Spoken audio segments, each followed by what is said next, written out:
नमस्कार दोस्तों, मैं साकेत मौर्य सेमटेक मशीनरी में आपका स्वागत करता हूं और आज हम बात करेंगे एक ऐसे बिजनेस के बारे में जो कि आपके रोजमर्रा के जीवन में एक अहम हिस्सा है और हम बात कर रहे हैं आटा मैन्युफैक्चरिंग बिजनेस। इस जानकारी के लिए हमारे चैनल को सब्सक्राइब करें और बेल आइकन दबा दें जिससे हमारी आपको वीडियो सबसे पहले मिले, आप फायदा उठा सकें। चलिए अब स्टार्ट करते हैं। हमने डिस्कस किया कि मार्केटिंग रिसर्च कैसे करें, उस डेटा से प्लानिंग कैसे करें, बिजनेस मॉडल को कैसे डिसाइड करें। अब हम थर्ड पॉइंट डिस्कस करने वाले हैं कि हम अपने आटा मैन्युफैक्चरिंग बिजनेस में इन्वेस्टमेंट किस तरीके से करेंगे, कहाँ पे इन्वेस्टमेंट हम करेंगे, कहाँ पे पैसे पहले लगाएंगे, किस प्रोसेस में पैसे हम बाद में लगाएंगे।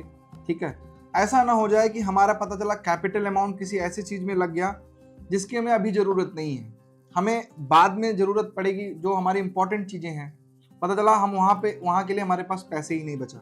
मैंने देखा है कि जितने भी आटा मैन्युफैक्चरिंग बिजनेस करने वाले लोग हैं, एक फेल होने का एक बहुत बड़ा कारण यही है कि उनका जो फंड है, इनिशियल जो पैसे लगाते हैं वो कहीं ऐसे जगह लगा देते हैं जहाँ पे ज़रूरत नहीं है। बाद में उनके पास जब फंड नहीं बचता तो वो कहीं से उधार लेना या प्रॉपर कहीं से लोन वगैरह लेना, फ्रेंड एंड फैमिली से इकट्ठा करना। तो जब आपके पास बहुत बड़ी लायबिलिटी और बहुत बड़ा लोड होता है दिमाग पे, तो आप फ्री होके कोई भी बिजनेस नहीं कर सकते। और उसमें आप देखोगे तो सबसे बड़ी जो कमी होती है वह होती है वे ऑफ इन्वेस्टमेंट। अब हम डिस्कस करेंगे।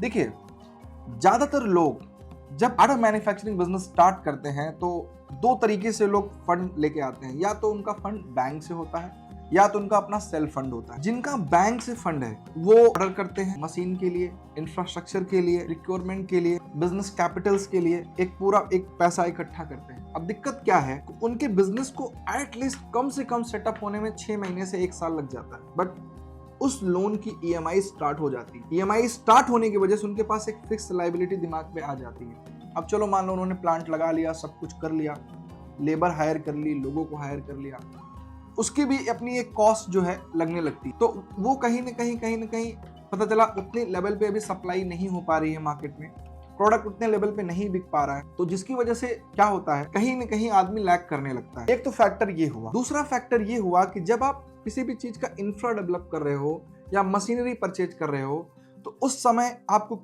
इन्वेस्टमेंट कैसे करो, छोटी मशीन पे इन्वेस्ट करो, बड़ी मशीन पे इन्वेस्ट करो, ये सीधा आपके बिजनेस पे हैम्पर करता है।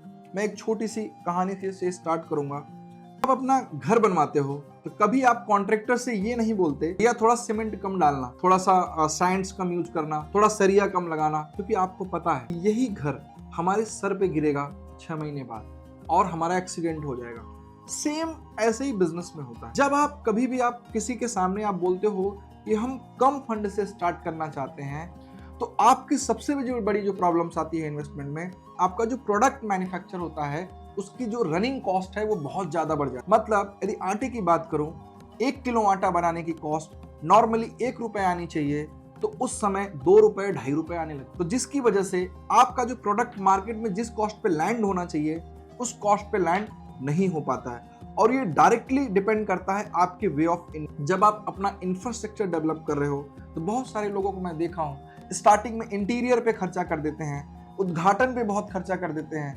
पूजा पाठ में बहुत खर्चा कर देते हैं, बहुत अच्छा खासा फंड लगा देते हैं। दोस्तों, ये भी एक अपने आप में एक बहुत बड़ी कॉस्ट है, ठीक है, और इस कॉस्ट को आप उस समय यूज करें।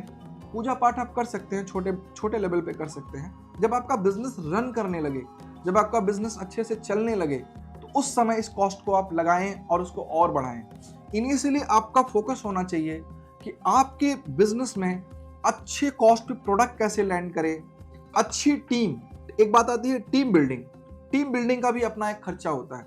इनिशियली लोग कोशिश करते हैं कि हम कम से कम टीम में स्टार्ट हो। ज्यादातर बिजनेसेस हमने देखे हैं स्टार्टिंग में फ्रेंड एंड फैमिली के साथ चलता है, मतलब घर के ही लोग मिलके 1-2 लोगों को साथ में मिलके चलते हैं, ठीक है, ये भी एक अच्छा तरीका है। लेकिन यदि आपके फ्रेंड एंड फैमिली में नहीं है लोग, तो आप इनिशियली आप जो है ज्यादा बड़ी टीम को हायर मत करिए।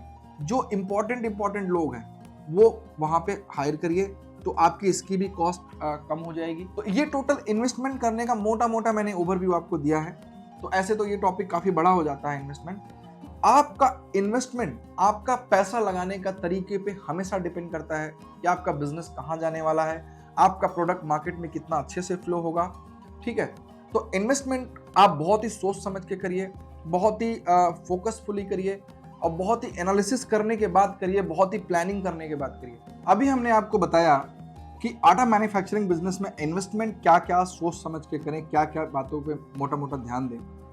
अब हम बताएंगे कि इन्वेस्टमेंट जो है करते समय कितना इन्वेस्टमेंट लग जाएगा एक आटा मैन्युफैक्चरिंग बिजनेस लगाने में। आमतौर पे ये डिपेंड करता है आपके कैपिटल्स पे। जैसे सपोज दैट आपने प्लानिंग किया कि हमारा टोटल जो इन्वेस्टमेंट है वो 5 से 10 लाख में भी हो सकता है, 10 से 15 लाख में भी हो सकता है, 15 से 20 भी हो सकता है, 20 से 25 हो सकता है, 50 लाख तक के भी प्लान्स लग जाते हैं। ठीक है, अभी डिपेंड करता है आपके बिजनेस मॉडल पे कि आपका बिजनेस मॉडल किस लेवल का है, वो हम पहले डिस्कस कर चुके हैं प्लानिंग में। यदि आपका रिटेल बिजनेस है तो आप 2 से 5 लाख में भी स्टार्ट कर सकते हो। यदि आप एक ब्रांडिंग करना चाहते हो तो मिनिमम 15 से 20 लाख रुपए, और बड़ा प्लान करना चाहते हो, बल्क प्रोडक्शंस करना चाहते हो तो और ऊपर भी आपकी इन्वेस्टमेंट जा सकती है। जितना भी आपकी इन्वेस्टमेंट एग्जिस्टिंग इन्वेस्टमेंट लगने वाली है, लगभग उसका लगभग 40-50% अमाउंट आपके पास कैपिटल होना बहुत जरूरी है। क्योंकि सपोज दैट आपका किसी भी वजह से 5 महीने 6 महीने स्टेबल होने के लिए बिजनेस को एक समय लगता है, उस समय के लिए भी आपके पास कॉस्ट होना चाहिए। हम लेबर की सैलरी न रुके, ठीक है, मार्केटिंग कॉस्ट न रुके, ठीक है, जो भी चीजें लगने वाली कॉस्ट है वो रुके ना। ऐसा ना हो कि पूरा का पूरा फंड आपने एक साथ बल्क में लगा दिया, इंफ्रास्ट्रक्चर डेवलप में लगा दिया, मशीनरीज में लगा लिया। तो ये सब चीजें बहुत सोच के आप लें। प्लांट में एक ट्रिक और होता है, जब मशीनरी आप खरीदेंगे तो आपको इंटीग्रेटेड मशीन भी ले सकते हैं। स्टार्टिंग में आप बहुत बड़ी मशीन लगे, एक ऐसी मशीन लो जिन मशीन को फ्यूचर में इंटीग्रेट किया जा सकता है, मतलब उसी प्लांट को कुछ चीजें जोड़ के और बड़ा किया जा सकता है। ये भी एक मॉडल होता है मशीन खरीदते समय। तो ज्यादातर स्टार्टअप बिजनेस में रिकमेंड यही करता हूं कि आप इंटीग्रेटेड प्लांट लगाइए। स्टार्टिंग एक चक्की से करिए, बाकी चीजें बड़ी लीजिए।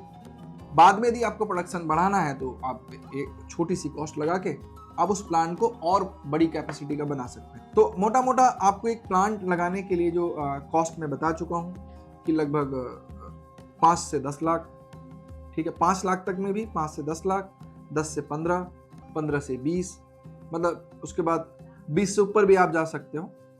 अब जिसकी रेंटल है, रेंट पे है, इंफ्रास्ट्रक्चर नहीं डेवलप कराना है, तो वो कॉस्ट उनकी बच जाती है, लेकिन उनकी लायबिलिटी बढ़ जाती है क्योंकि रेंट जाएगा।